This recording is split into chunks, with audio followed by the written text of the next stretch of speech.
Good afternoon, everyone. Jack McGrath with ntmarkets.com.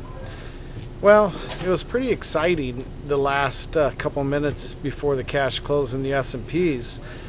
2 minutes till 3 Central Time, we saw 209,000 roughly in the E-mini contract go down. The S&P traded down from 15 and a quarter to 09 and a quarter in a hurry.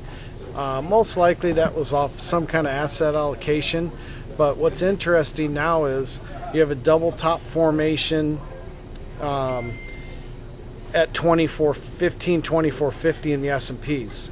So you really want to pay attention to that high. If we started to get above 2450, you're probably going to get some more buying. I would say 28 would be our next level, and then the contract to high 1530.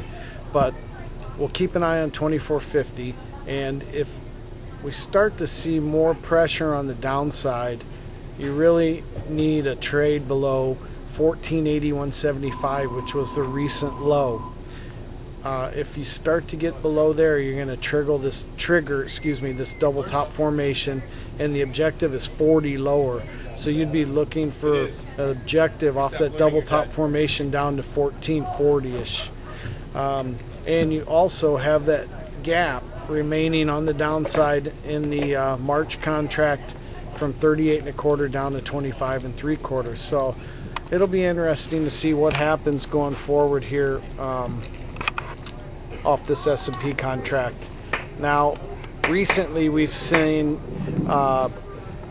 bonds inverse related to stocks, so we'll see if that remains. If stocks start to go down, if we'll catch a bid in the treasury market.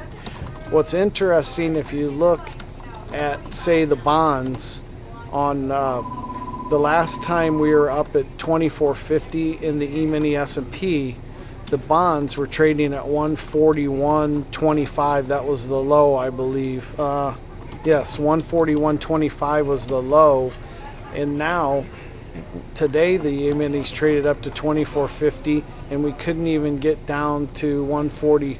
The low was 143.15. I find that interesting that the treasuries are holding in even though stocks are going bid. So it'll be interesting to see how we behave. And if you start to get the E-minis more pressure there, I think you're going to see these bonds really take off. A trade below 143.15 in the long bond would make us suspect of the bullish formations we're seeing in the long end. But tomorrow is another day. We'll see what happens. That's it for today. Have a good day. Jack McGrath with ntmarkets.com. Thank you.